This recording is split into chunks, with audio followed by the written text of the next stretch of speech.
Hello friends, good morning, नमस्ते। मैं हूं डॉक्टर जन्मेजय। मैं एक जनरल लेप्रोस्कोपिक सर्जन हूं और बतौर सीनियर रेजिडेंट नई दिल्ली एम्स में लंबे दिनों तक कार्य करने का अनुभव रहा साथियों। प्रारंभ से ही मेरी कोशिश रहती है कि स्वास्थ्य जागरूकता को जन जन तक प्रसारित किया जाए।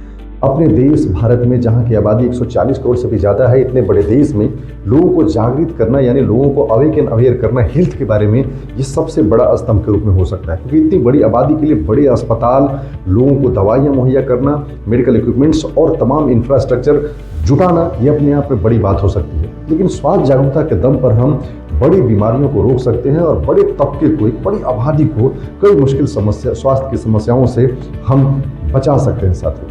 आज स्वास्थ्य जागरूकता की कड़ी में हम एक ऐसी समस्या से रूबरू कराएंगे आपको, या उसके बारे में विस्तार से चर्चा करेंगे जो वाकई में मुश्किल का सबब बनता है। जी, हम जोड़ों के दर्द बात करें और फिर हम गठिया की बात को ना करें तो ये बड़ी अजीब सी बात हो जाएगी साथियों। जी हाँ, लेकिन गठिया को समझने से पहले ये समझना बहुत जरूरी है कि यूरिक एसिड क्या है, यूरिक एसिड का नॉर्मल रेंज क्या है, यूरिक एसिड बढ़ जाने के बाद क्या सिम्टम्स होंगे और किस प्रकार से यूरिक एसिड हमारे जोड़ों को प्रभावित करता है साथियों।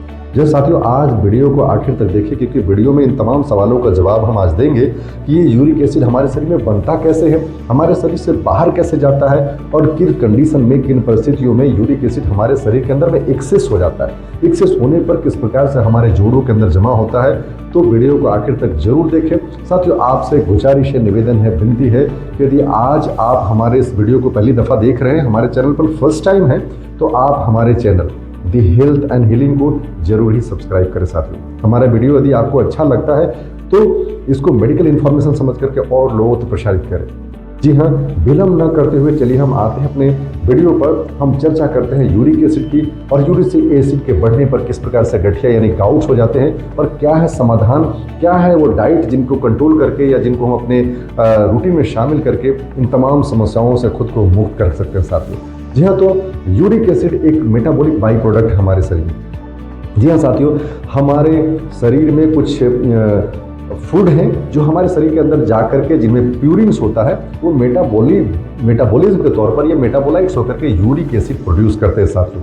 जैसे ऐसे फूड में जरूरी है रेड मीट हो गए, सीड फूड हो गए, या फिर एक तेलीय पदार्थ हो गए, या कई ऐसे सीड्स और बीन्स हैं जो हमारे शरीर में जा करके वो यूरिक एसिड प्रोड्यूस करते हैं एज ए मेटाबॉलिज्म, यानी उनके अंदर प्यूरिन्स होते हैं और यही प्यूरिन्स के मेटाबॉलिज्म के रिजल्ट के तौर पर हमारे शरीर में यूरिक एसिड जमा होता है साथियों। लेकिन हर व्यक्ति के अंदर ये प्यूरिन का मेटाबॉलिज्म होता है, यूरिक एसिड बनता है, लेकिन यूरिक एसिड के बनने और किडनी के द्वारा उसे एक्सक्रीट आउट करने का एक रेंज है, एक लेवल है। यदि ये रेंज डिस्टर्ब हो जाए, ये लेवल डिस्टर्ब हो जाए, तो हमारे शरीर के अंदर बहुत ज़्यादा मात्रा में यूरिक एसिड बनने लगता है, या फिर एक्सक्रीशन नहीं हो पाने के चलते यूरिक एसिड हमारे शरीर के अंदर ही एक्यूमुलेट होने लगता है। तो हम कैसे ये पता करें कि हमारे शरीर के अंदर यूरिक एसिड एक्यूमुलेट होकर के एक्सेस हो रहा है? जी हाँ साथियों, तो हमें इसके नॉर्मल रेंज को भी जानना बहुत जरूरी है। जी हम साथियों, यदि हम पुरुषों की बात करें तो हमारे शरीर में, यानी पुरुषों के शरीर में 3.4 to 7 मिलीग्राम परसेंट, यानी कि 3.4 to 7 मिलीग्राम पर डेसीलीटर, यानी 100 ml में ये नॉर्मल है। यानी मोर देन 7 जो मिलीग्राम परसेंट यदि हमारे शरीर में हो जाता है तो हम उसे एक्सेस कहते हैं। महिलाओं में उसी प्रकार से 3 to 6 मिलीग्राम परसेंट, यानी 3 to 6 मिलीग्राम पर 100 ml यदि ब्लड में ये यदि बढ़ रहा है तो हम इसे कहते हैं कि ये नॉर्मल रेंज से बाहर निकल करके जा रहे हैं साथियों। तो ये एक्सेस होना ही हमारे शरीर के लिए नुकसानदायक हो जाता है साथियों, क्योंकि किडनी एक्सेस होने पर एक्सक्रीट आउट तो करता है, लेकिन मात्रा इतनी ज़्यादा हो जाए कि वो एक्सक्रीशन के बियॉन्ड चला जाए। यदि हमारा शरीर किडनी के द्वारा इसके लेवल को मेंटेन करके नहीं रख पाता है तो फिर ये हाइपर यूरिसेमिया यानी हाई यूरिक एसिड की कैटेगरी में चला जाता है साथियों। ऐसी स्थिति में ये समझना बहुत जरूरी है इसको नियंत्रित कैसे करें या फिर इसके लक्षण कैसे होंगे। तो सबसे पहली बात तो है कि एक्सेस यूरिक एसिड क्रिस्टल्स के फॉर्म में हमारे जोड़ों में जमा होने लगता है, यानी जो जोड़ों के जो सरफेस। साथियों, हाई यूरिक एसिड यानी हाइपर यूरिसेमिक स्टेट क्या होते हैं, लक्षण, इनको भी समझना बहुत जरूरी है साथियों। जी हाँ, तो एक्सेस मात्रा में यूरिक एसिड हमारे बॉडी में, विशेष करके ज्वाइंट के बीच में वो क्रिस्टल के फॉर्म में जमा होता है और जोड़ों में तेज दर्द और सूजन कराता है, जिसे हम गठिया या गाउट कहते हैं साथियों। उसी प्रकार से हाइपर यूरिक स्टेट यानी हाई यूरिक एसिड लेवल हमारी किडनी में जमा होकर के स्टोन फॉर्मेशन करता है, जिसे हम यूरेट स्टोन कहते हैं। पेशाब में इन्फेक्शन कराना, यानी पेशाब का बार बार लगना साथियों, और बिना वजह का हमें थकान लगना और मसल्स में खिंचाव या दर्द होना भी हाइपर यूरिसेमिक स्टेट की कैटेगरी में आ सकता है, या फिर हाइपर यूरिसेमिया के चलते हो सकता है साथियों। अब बात है इसे हम कैसे पहचाने, कैसे जाने साथियों। तो सिंपल ब्लड का टेस्ट, यानी ब्लड यूरिक एसिड के लेवल के आधार पर ही हमें तय कर सकते हैं कि हमारे अंदर बॉडी में यूरिक एसिड एक्सेस मात्रा में हो सकता है साथियों। अब बात है यदि यूरिक एसिड एक्सेस में हो रहा है, ये गाउट करा रहा है, ये रिनल स्टोन करा रहा है, ये यूटीआई यानी यूरिनरी ट्रैक्ट का इन्फेक्शन करा रहा है, तो ऐसी स्थिति में हमें यूरिक एसिड को कंट्रोल करने की जरूरत पड़ेगी। जैसे मैंने आपको बताया कि हमारे शरीर में कई ऐसे भोज्य पदार्थ हैं, यानी फूड आर्टिकल्स हैं, जो कंज्यूम करने से हमारे अंदर प्यूरिन मेटाबॉलिज्म यानी यूरिक एसिड के एक्सेस को बढ़ाते हैं साथियों। तो ऐसी स्थिति में कौन कौन सी चीज़ें हो गई, तो इन सब में प्रमुख है रेड मीट, घी, तेल, एक्सेस चावल का इस्तेमाल करना, या फिर कई दालें हैं, कई बीन्स हैं, एग्स हो गए।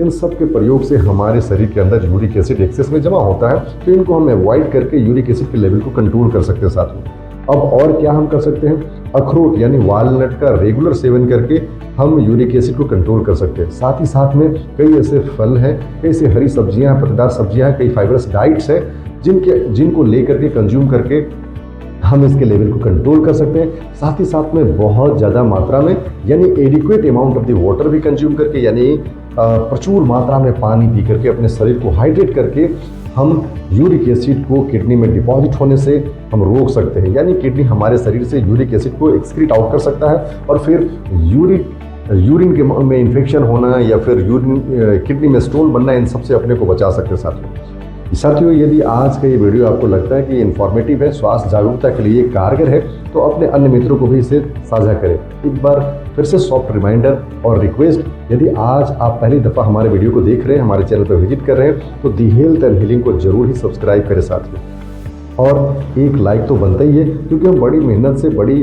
खोजबीन करके, बड़ी ही सरल और सहज भाषा में स्वास्थ्य जागरूकता के तौर पर इस वीडियो को प्रस्तुत करने की कोशिश करते हैं साथियों।